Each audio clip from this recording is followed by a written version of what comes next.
My name is Amelia Winger-Bearskin. Thank you so much for having me speak today. I would like to share with you some of my work. I am Seneca Cayuga Nation of Oklahoma, Deer Clan. That means I'm Indigenous on my mother's side. And we are part of the Iroquois, or as we like to call ourselves, the Haudenosaunee, which are the Six Nation people of the Longhouse. We're a Confederate democracy. I would love to share with you a little bit about my practice, both with a term that I've coined called antecedent technology and decentralized storytelling. Decentralized storytelling really comes from the way in which I grew up learning about my own oral history of my culture. My mom is a traditional storyteller for our tribe, which means that she gathered and collected the stories from the elders within our culture and shared them through performance at universities, festivals, museums, and also became someone who was a scholar and shared stories with other Indigenous people all around the world. When I was growing up, I would perform with her with flutes or drums or other type of our traditional instruments because our storytelling is actually multifaceted. It's why I call it decentralized, not just because it is decentralized within a multitude of different types of media, like visual media that might take the form of tattoos, or these same images may be on our pottery or our beading or on instruments in ceremony or objects within ceremonial traditions. Our storytelling is embedded in the landscape. It's connected to nature and to our animals.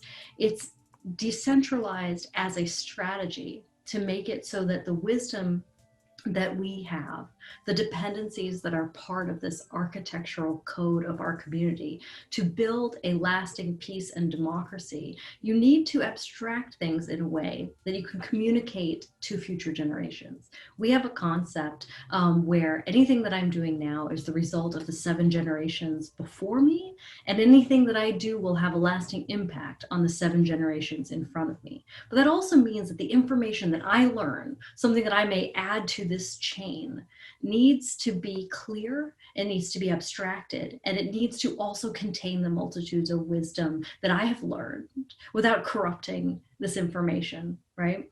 So I think of it very much, since I am a technologist, I am a Mozilla fellow embedded at MIT's co-creation studio with Kat Sizak. I'm also a developer evangelist for the startup Contentful. And my work as a technologist has helped me also understand the cultural value and contributions Indigenous people have, and be able to communicate it with other technologists as well. If you're going to take whatever you made in code this week, maybe let's say, and communicate that to someone 7 generations in the future, what would you need to include in that information? You might need to say what the thing you're doing is for, what its dependencies are. It might need something like a computer in order to run, and you have to explain what a computer is to those people who the technology may be so incredibly different in the future. But really, you would need to explain to them why these things mattered and how they're important and what types of values you hoped to engage with in order to make the world a better place. So I'm going to talk to you a little bit more about the projects that I've been doing in virtual reality with software development and co-creation, and also the podcast that I created called Welcome.Codes, where I interview Indigenous technologists about all the really amazing things they're doing with their own communities. So thank you very much for having me today.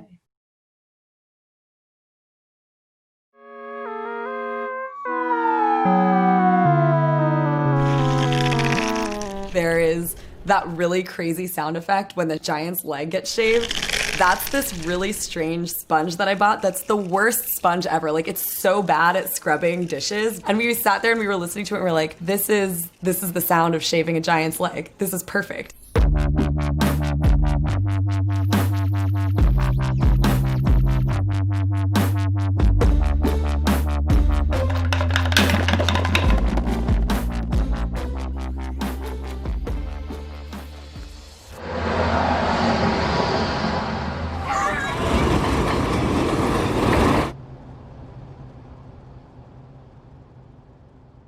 I started out kind of my creative career as a writer, and I was really interested in kind of experimental writing that leverage different aspects of new technologies. So I got to this point where I was like, it's really fun to think about technology and how it's impacting us, but I would really rather be working directly with the technologies.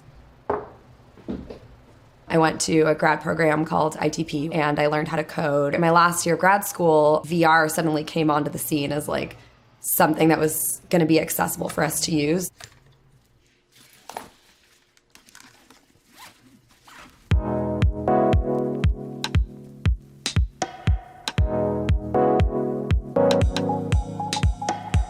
Sarah was the first person I had met as an artist who was just working in VR in a more playful way. We just started brainstorming and thinking of moments when you virtually give someone a piece of your life, like in daily life.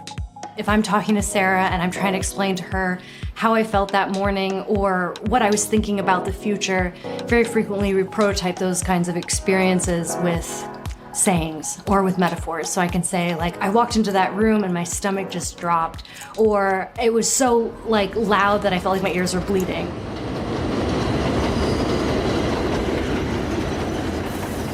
Your Hands or Feet is a VR experience. It's an interactive exploration of new metaphors.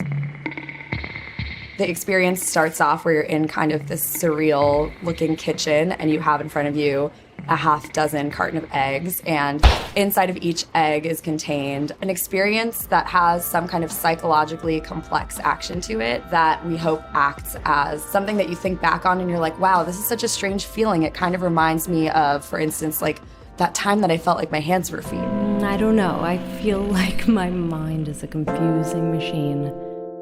What we're really doing here is we're creating these metaphors that like maybe don't exist but might apply in a situation as like the perfect way to describe this thing.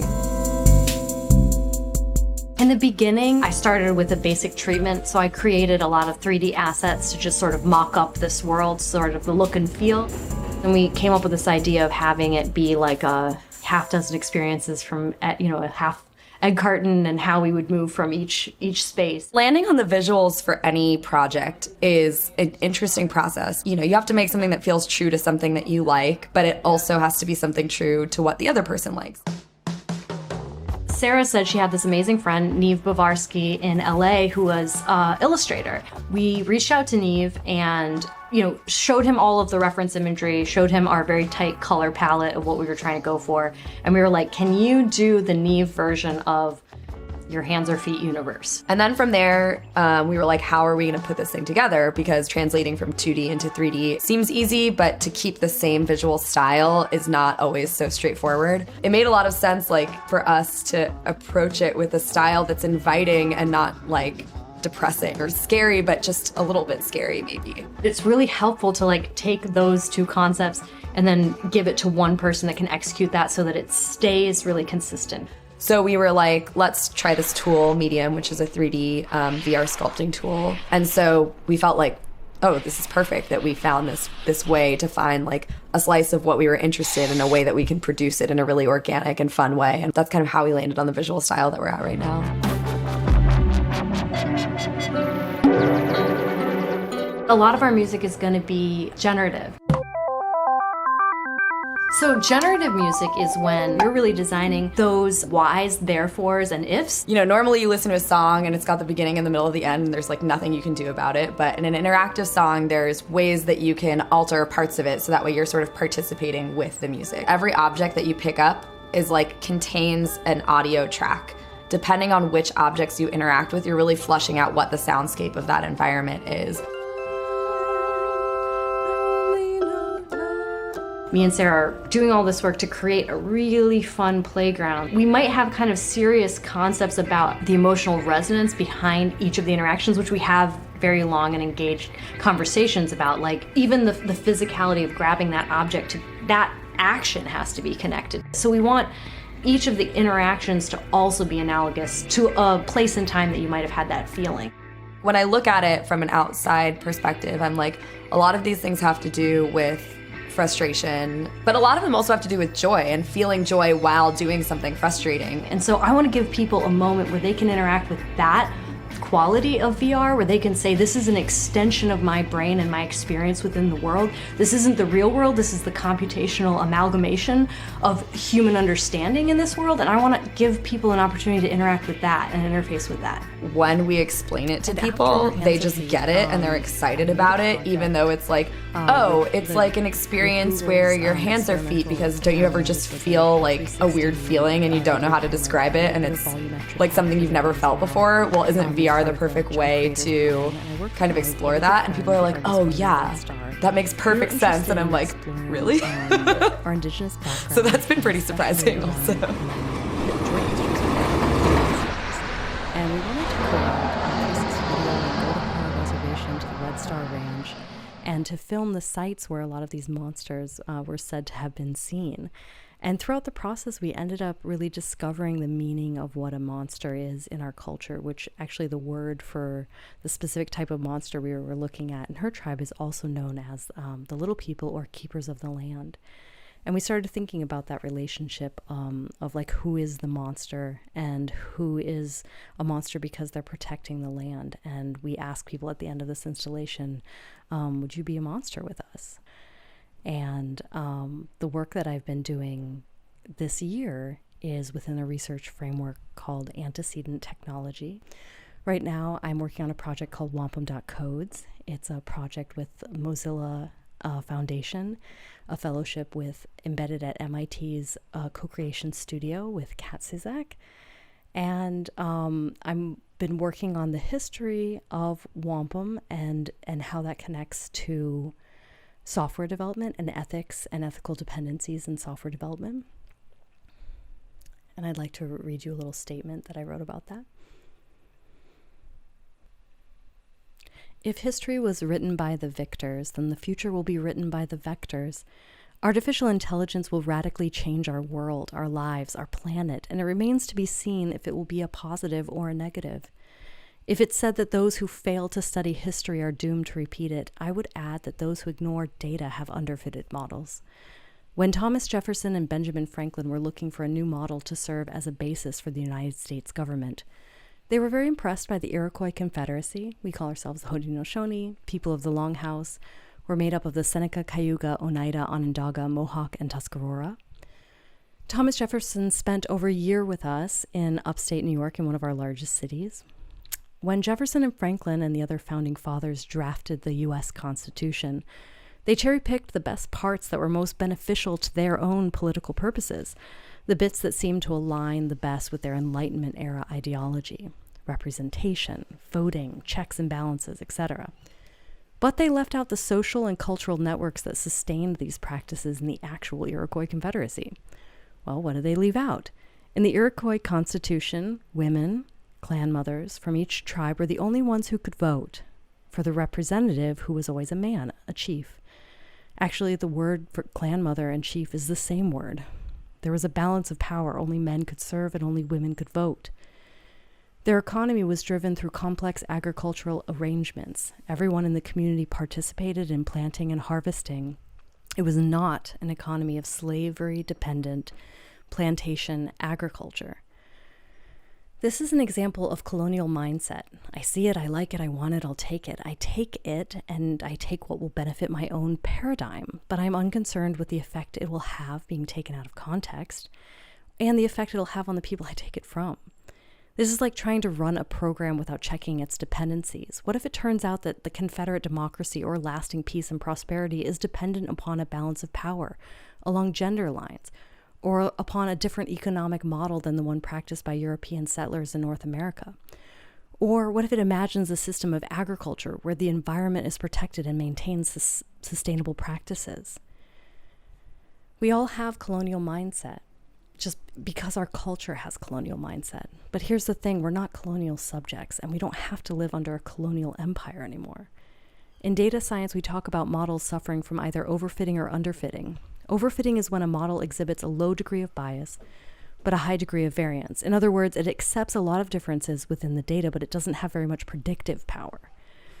Underfitting is the inverse of this. High bias, low variance. This is what happens when you make a generalization without enough data, or when the data is not diverse enough to represent the real world.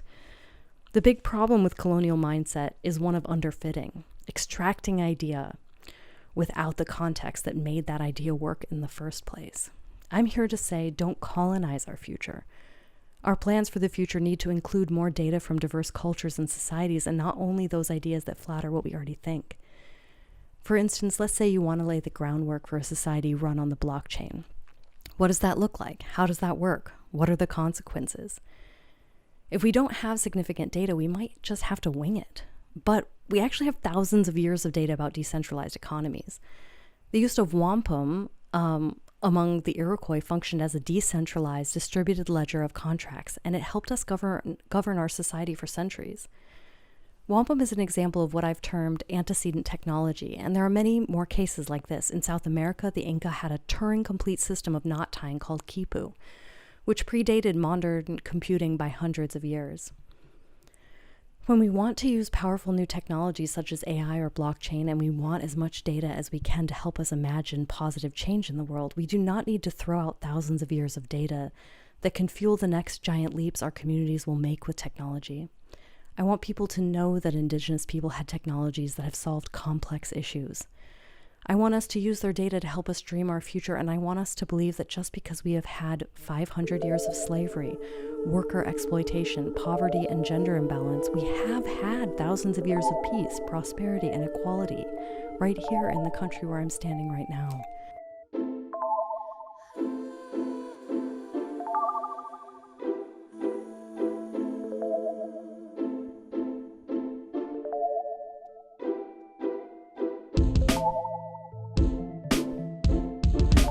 There's a ton of Indigenous people working in AI and VR and cutting-edge technologies. The internet has kind of a low barrier for entry, but also it's really where a lot of culture is happening right now, this prize. So I started just talking to my friends about the cool stuff they're making and also the cool stuff they're not making, because we're sheltering in place and having a lot of time to think about our process and our heritage and our cultures. And I'll let you guys hear a little bit of that.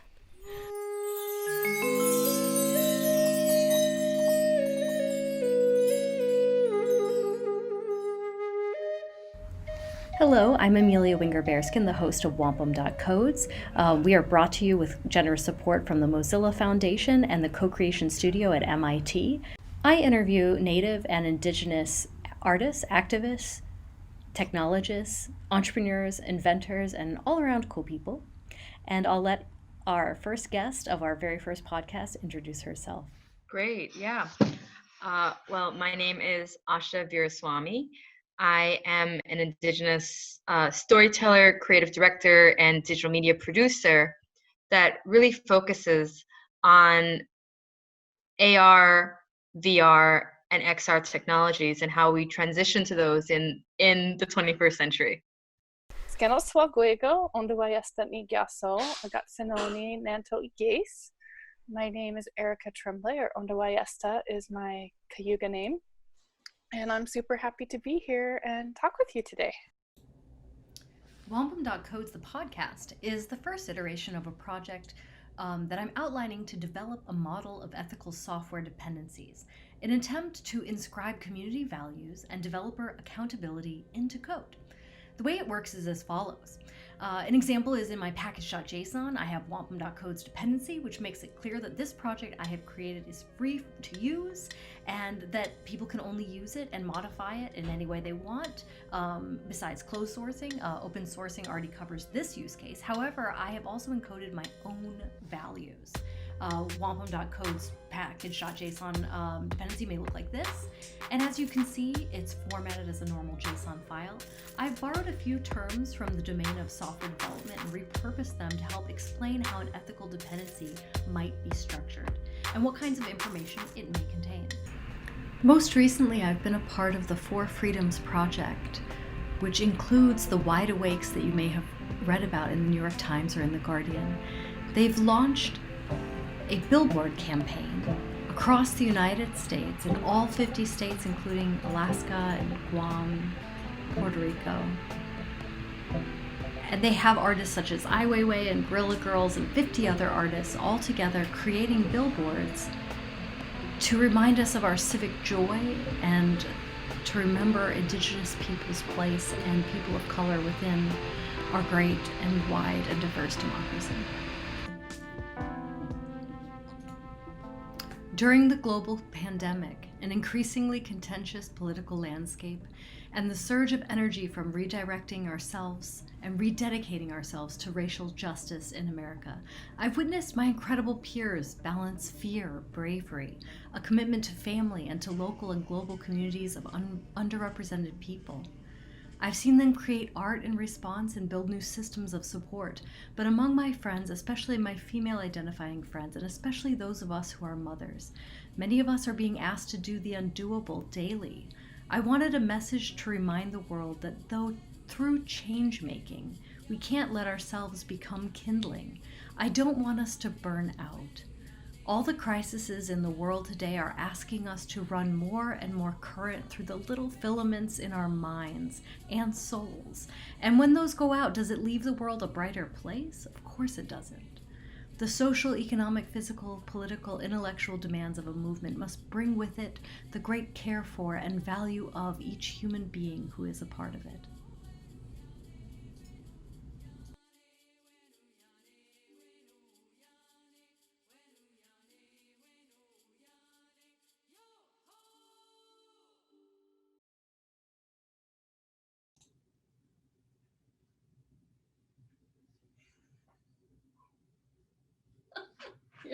This is a really long tongue. He's just a puppy.